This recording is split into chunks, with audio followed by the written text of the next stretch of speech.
Baik, bismillahirrahmanirrahim. Assalamualaikum warahmatullahi wabarakatuh. Kita lanjutkan lagi ya ke materi yang terakhir, materi ke-14 yaitu mengenai pemisahan fase padat ya atau solid phase extraction.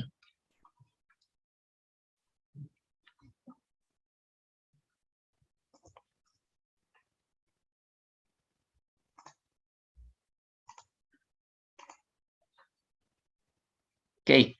Jadi SPE ya atau solid phase extraction ini merupakan metode ekstraksi ya yang digunakan untuk mengisolasi satu jenis analit ya dari larutan dengan menggunakan fase padat dan fase cair ya.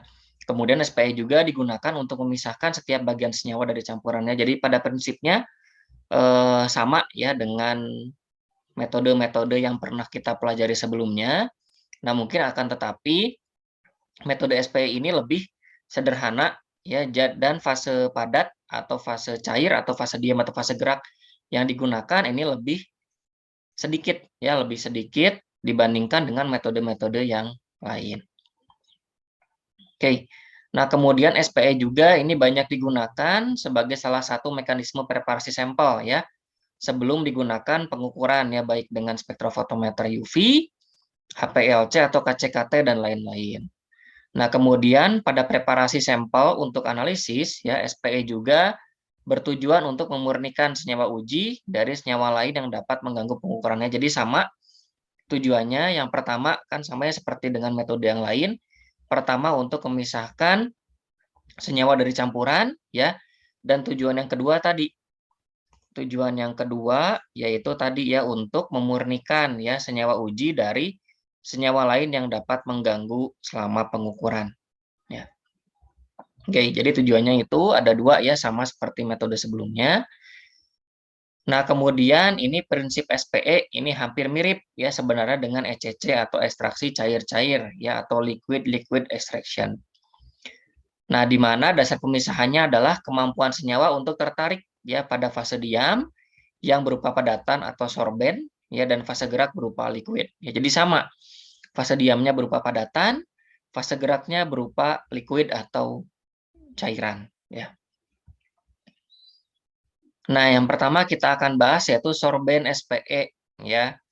Jadi pemilihan sorben SPE ini didasarkan pada sifat analit yang akan dipisahkan ya, sehingga mampu berinteraksi dengan fase diam.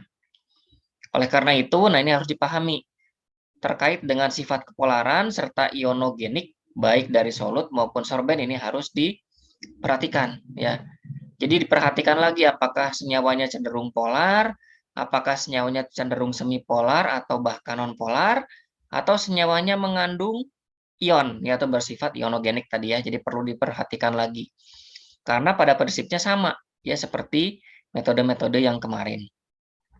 Kemudian mekanisme retensi yang paling umum digunakan pada SPE ini biasanya didasarkan pada beberapa interaksi ya. Jadi pada saat SPE digunakan nantinya ya ternyata mampu membentuk beberapa interaksi ya. Yang pertama ada interaksi gaya van der Waals ya atau interaksi nonpolar. Kemudian interaksi ikatan hidrogen, kemudian ada gaya dipol ya atau interaksi yang dari senyawa yang bersifat polar. Terakhir adalah interaksi kation anion apabila senyawanya bersifat ionogenik tadi ya. Makanya kita sebut sebagai interaksi ionik. Nah, ini penggunaan SPE. Nah, jadi SPE ini selain digunakan untuk preparasi sampel tadi ya, ternyata SPE ini banyak digunakan juga untuk mengisolasi suatu analit yang akan diuji ya dari berbagai matriks atau sampel.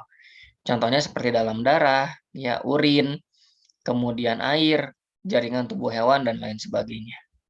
Ya. Nah, ini contoh SPE ya. Jadi kalau kita lihat ini ada warna kuning ya, warna merah, warna biru, warna hijau. Kalau kita campur ini menjadi satu kesatuan menjadi warna hitam ya. Jadi warna hitam di sini ya atau black sample ini adalah campuran dari tadi. Dari warna kuning, warna merah, biru dan warna hijau ya bercampur menjadi warna hitam.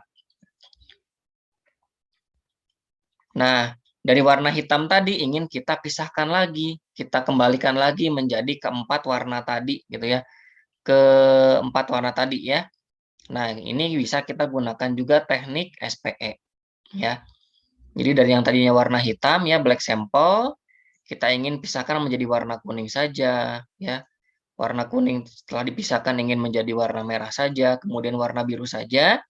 Ini bisa kita gunakan SPE ya. Jadi pada prinsipnya seperti itu ya. Untuk memisahkan satu persatu senyawa yang terkandung di dalam suatu sampel atau analit ya. Nah, ini hasil dari SPE ya. Jadi intinya sama ya, kita ingin menghasilkan hanya satu puncak spesifik ya. Jadi kalau di sini yang grafik yang pertama ini ya ada dua grafik. Kalau grafik yang pertama ini ada sama ya, sebenarnya sama. Jadi yang kita lihat hanya peak yang pertama saja gitu ya. Karena apa? Kalau peak yang kedua atau puncak kedua dan ketiga ini masih berimpit ya. Sedangkan kalau yang puncak yang pertama ini sudah spesifik muncul satu peak saja gitu ya. Jadi kita lihat spesifitasnya. Oke. Kemudian aliran solvent ya atau fase gerak ya, aliran solvent pada SPE selain adanya pengaruh gaya gravitasi juga dibantu dengan adanya tekanan. Ya, jadi sama seperti kemarin saat kita gunakan KCKT atau HPLC ya dibantu dengan tekanan. Agar apa? Agar bisa mempercepat proses pemisahan ya. Oke, selain dibantu dengan tekanan juga ternyata dibantu dengan vakum ya, gaya tarik dari arah bawah ya, vakum ini juga sama untuk mempercepat proses pemisahan menggunakan SPE. Nah, ada pula juga yang dibantu dengan alat sentrifugasi ya atau sentrifuga. Jadi ada tiga tadi ya. Ada yang dengan tekanan, ada yang dengan vakum, dan yang terakhir ada yang dengan sentrifuga. Ya, jadi ada banyak teknik gitu ya yang bisa mempercepat proses pemisahan menggunakan SPE. Nah, ini gambaran alat SPE ya. Kalau kalian lihat ini bentuknya seperti rak tabung reaksi ya. Jadi kurang lebih mirip-mirip ya dengan rak tabung reaksi. Ini ada tempat pemasangan apa? Sorbennya tadi ya. Sirik adapter, ini ada mel-mel adapter, kemudian ada vakum manifold ya. Ini kurang lebih sebesar ini alat untuk SPE, jadi lebih sederhana ya dibandingkan dengan metode-metode pemisahan yang telah kita pelajari sebelumnya. Nah, ini kurang lebih alatnya seperti ini ya. Jadi fase geraknya pun terpisah ya, sama seperti HPLC KCKT kemarin. Dipisah, nah nanti kita atur ya sehingga nanti berapa banyak atau perbandingan fase gerak mana saja yang kita perlukan. Nah, ini ukuran apa? Banyaknya sampel dan ukuran dari tubenya yang kita pilih ya. Kalau misalnya sampelnya kurang dari 1, ya kita gunakan yang 1 mili saja. Kalau misal 1 mili sampai 250 mili, kita gunakan tubenya yang 3 mili. Ya, kalau 1 mili sampai 250 mili, kita gunakan yang 6 mili ya. Kemudian begitupun seterusnya ya. Kemudian ini kalau tube size ya, kalau disk size ya ini kalau 100 mili sampai 1 liter, berarti disk size-nya kita gunakan yang 47 mm ya.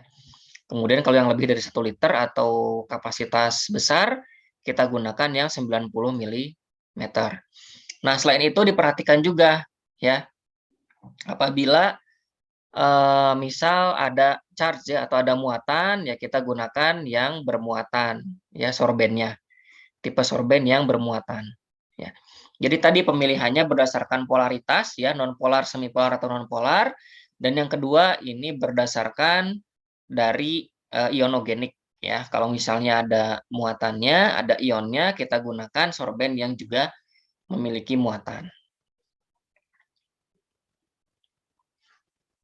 Nah, ini contoh lain. Nah, ini tadi ya yang nonpolar ya, yang semi atau yang nonpolar, ini kita gunakan juga sorben yang juga berbeda ya. Nah, ini karakteristik dari solvent ya. Karakteristik solvent yang sering digunakan di SPE ya. Ini kalau dari polaritas semakin ke atas ini semakin nonpolar ya. Semakin ke bawah ini semakin polar ya. Metanol, air, asam asetat ini polar. Yang nonpolar ini heksan, isooktan, karbon tetrakloride ini nonpolar. Kemudian reverse phase dan ini yang strong reverse phase ya. Jadi fase baliknya kuat. Nah, ini contohnya tadi heksan, isooktan, karbon tetrakloride. Tapi kalau yang lemah, fase balik yang lemah ini metanol, air, asam asetat. Nah, kebalikannya, kalau yang normal phase atau fase normalnya kuat, ini contoh pasti yang polar ya. Metanol, air, asam asetat. Sedangkan yang kurang kuat fase normal ya ini ya. Tadi yang memiliki kekuatan yang sangat kuat di fase balik ya, heksan, isooktan, karbon tetrakloride. Jadi itu ya karakteristik dari solvent tadi berdasarkan polaritas, kemudian berdasarkan kekuatan fase balik dan kekuatan di fase normal. Nah, ini beberapa alur atau mekanisme kerja saat kita menggunakan SPE ya. Yang pertama, cuci dulu sorben dengan pelarut organik ya. Tujuannya adalah untuk membasahi permukaan dari fase diam. Ya. Yang pertama, kemudian yang kedua penggantian senyawa organik kuat ya yang berada di dalam pori dengan air ya atau pelarut yang digunakan untuk melarutkan sampel. Pori basah kini telah siap untuk menerima sampel ya. Kemudian pemasukan sampel ya. Jadi masukkan sampel yang berisi analit ya, pengotor dan juga pelarut. Nah, di sampel di sini adalah berupa warna ya, campuran warna kuning dan biru sehingga membentuk warna hijau. Jadi sampelnya adalah green sampel gitu ya. Kalau di slide sebelumnya tadi black sampel, campuran dari warna merah, kuning, hijau, biru. Kalau ini kita gunakan green sampel ya, campuran dari warna kuning dan biru yang akan kita pisahkan menjadi dua komponen ya. Kemudian pencucian ya, cuci dengan pelarut yang cukup kuat ya yang memisahkan senyawa pengotor namun tidak melarutkan analit. Ya, pada contoh di samping senyawa yang berwarna kuning ini dianggap sebagai pengotor, sedangkan analit adalah senyawa yang berwarna biru. Ya, jadi kuningnya pengotor, birunya yang ingin kita ambil. Ya, yang ingin kita analisis. Nah, setelah semua warna kuningnya keluar ya, maka lakukan elusi dengan pelarut lain yang juga cukup kuat untuk melarutkan senyawa yang berwarna biru ya, sehingga warna birunya bisa terlepas dari ketrit ya. Jadi kalau tadi belum terpisah dari ketrit ya, kalau ini sudah kita pisahkan dari ketritnya ya, jadi terpisah menjadi warna biru saja. Nah, sampel yang berwarna biru ini selanjutnya dikumpulkan untuk apa? Untuk dianalisis gitu ya. Nah, sebelum dianalisis, solvent dievaporasi sehingga yang tersisa ya adalah analit yang terpisah dari pelarut. Nah, analit kemudian dilakukan prekonstitusi ya dengan fase gerak untuk selanjutnya digunakan sebagai sampel uji. Ya, jadi tadi yang kuningnya pengotor kita buang, birunya ini kita analisa ya, analisis. Nah, tadi ya, ini sudah saya sebutkan tadi di slide sebelumnya. Jadi ada 3 mekanisme. Ya, sama seperti metode sebelumnya ya, ada reverse phase, ada normal phase, ada ion exchange. Reverse phase kita gunakan pada saat sampelnya nonpolar, normal phase berarti saat sampelnya polar gitu ya. Kalau ion exchange berarti saat sampelnya mengandung ion. Nah, ini ya reverse phase. Memisahkan analit berdasarkan polaritasnya ya. Jadi fase diamnya diderivatisasi dengan rantai hidrokarbon ya yang akan menahan senyawa dengan polaritas sangat rendah ya, hidrofobik atau nonpolar. Nah, analit ini dielusi dengan pelarut nonpolar yang sering digunakan sebagai fase diam ini adalah silikon ya dengan rantai karbon. Nah, interaksi yang terjadi tentu saja interaksi nonpolar atau hidrofobik. Kalau normal phase, nah normal phase berarti untuk memisahkan senyawa-senyawa yang bersifat polar ya. Jadi polar functionally bonded silika ya dengan rantai karbon pendek, ini fase diam yang umum digunakan, mengabsorpsi senyawa polar ya yang dapat dielusi dengan pelarut yang lebih polar. Nah, prosedurnya tadi dari 4 tahap ya, jadi sama saja ya. Yang pertama, cartridge diseimbangkan dengan parut polar atau semipolar ya, sehingga akan membasahi permukaan atau mempenetrasi fase yang terikat.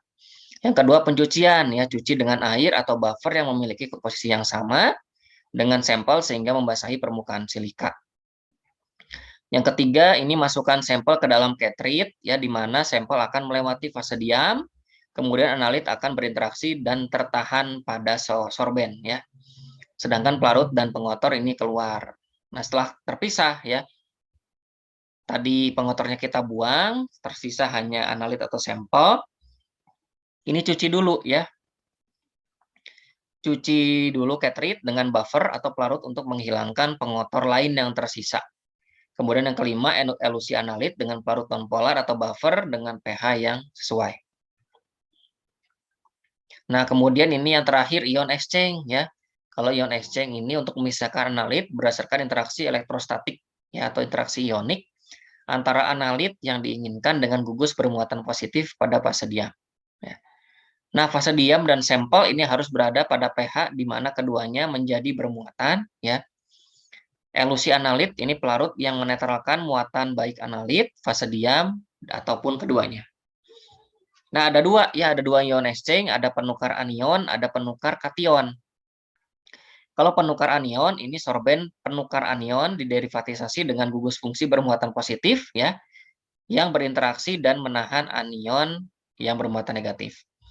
Kalau yang kation kebalikannya, berarti penukar kation ini diderivatisasi dengan gugus fungsi yang berinteraksi dan menahan kation yang bermuatan positif. Gitu ya. Jadi ada dua, tergantung dari sampel kita apakah banyak bermuatan negatif atau banyak bermuatan positif. Nah, ini sorben yang paling sering digunakan ya. Ini sorben untuk reverse phase ya, atau untuk fase balik. Ya, berarti cenderung nonpolar. Ini untuk sorben normal phase ya, atau cenderung polar ya untuk fase normal. Dan ini sorben untuk ion exchange ya, berbasis silika ya. Nah, ini untuk special phase ya. Ini untuk bisa untuk yang reverse phase, bisa untuk normal phase, dan juga bisa untuk ion exchange ya. Kalau ini bisa ketiganya. Oke, ini sama ya. Ini ini lebih ke solvent ya, atau apa? Fase geraknya ya. Ini untuk normal phase ya. Ini untuk normal phase bonded polar bonded phase, ini untuk reverse phase ya, ini untuk anion exchange, ini cation exchange ya. Oke, ini untuk yang senyawa yang berbobot molekul besar ya, atau size exclusion ya, contohnya protein. Oke, ini contoh solventnya ya. Semakin ke bawah, semakin ke atas dia semakin polar ya. Semakin ke bawah dia semakin sifatnya non polar ya. Berarti yang semakin ke bawah dia cocok untuk yang reverse phase, yang ke atas cocok untuk yang normal phase ya. Oke. Nah, ini sama ya. Determinasi sampel untuk menggunakan tadi SPE prosedur, tapi pada prinsipnya sama seperti tadi ya, gambarannya kita mengikuti yang 5 prosedur tadi ya, 5 mekanisme atau 5 prosedur kerja yang tadi. Jadi kalau di sini sampelnya adalah cairan, ini sampelnya organik gitu ya. Kalau organik berarti garisnya mengikuti yang ini ya. Langsung ke sini ya, kalau untuk yang organik. Kalau untuk yang cairan ini ke dalam 2 ya. Jadi ada yang nantinya air dan ada yang nantinya fase organik juga ya. Kalau organik ini caranya seperti ini ya. Kalau yang water ini kalau yang bermuatan masuk ke sini ya. Kalau yang tidak bermuatan netral ini masuk ke sini ya. Jadi ini tahapan umum ya untuk prosedur SPE. Oke, jadi tadi ya terkait dengan SPE ya, solid phase extraction atau pemisahan fase padat. Jadi perhatikan lagi prinsipnya sama. Kemudian analitnya diperhatikan 3 ya, apakah dia polar, semipolar ataupun ion ya. Kalau yang polar berarti menggunakan normal, kalau yang non polar menggunakan reverse phase atau fase balik ya. Kalau yang ion menggunakan ion exchange tadi ya. Kemudian perhatikan lagi tadi contoh sorben yang digunakan dan jangan lupa prosedur kerja atau mekanisme kerja pada saat penggunaan SPE. Oke, mungkin itu saja ya untuk pertemuan terakhir. Jadi untuk nanti UAS adalah materi pertemuan ke-8 sampai terakhir ini ke-14 ya. Ke-9 ya. Ke-9 sampai ke-14 ya. Kemudian untuk soalnya itu sama seperti UTS ya. Saya akan keluarkan 35 soal pilihan ganda ditambah dengan 2 soal esai ya, di mana 35 soal pilihan ganda itu bobot nilainya 2 ya. Jadi kalau benar semua berarti nilainya 70. Kalau untuk yang esai itu masing-masing poinnya 15 ya. Jadi kalau benar semua poinnya 30 ya. Jadi kalau soal PG dan esainya benar semua berarti nilainya adalah 100 ya. Oke. Kemudian nanti untuk komponen nilai berarti kan dari nilai keaktifan ya, keaktifan pada saat presentasi, kemudian ditambah nilai kuis ya, ditambah nilai tugas dan nilai kehadiran ya, ditambah nilai UTS dan nilai UAS ya. Bobotnya bisa kalian lihat di materi pertemuan pertama, yaitu ada bobotnya. Silahkan dilihat lagi. Jadi kalian bisa memperkirakan berapa nilai yang akan kalian dapatkan nanti ya. Oke. Kemudian kesepakatannya sama seperti waktu UTS ya, kalau misalnya banyak nilai yang bagus, presentasi nilai yang di atas 60-nya cukup besar berarti tidak akan diadakan remedial. Akan tetapi apabila nilai yang di bawah 60 ini cenderung lebih besar, maka akan saya adakan remedial.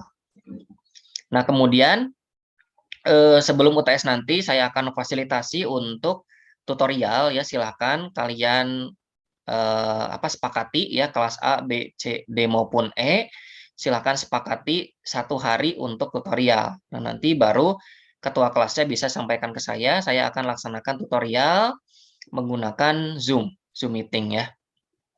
Oke. Nah, untuk sekarang silahkan kalian lanjutkan ke kuis ya. Di sana ada kuis mengenai SPE, ada 5 soal, 2 kali kesempatan, masing-masing kesempatan waktunya 15 menit ya. Jadi kurang lebih masih ada waktu 30 menit ya, silahkan bisa dikerjakan. Oke, mungkin itu saja untuk pertemuan kali ini ya, saya cukupkan. Sekian, wassalamualaikum warahmatullahi wabarakatuh.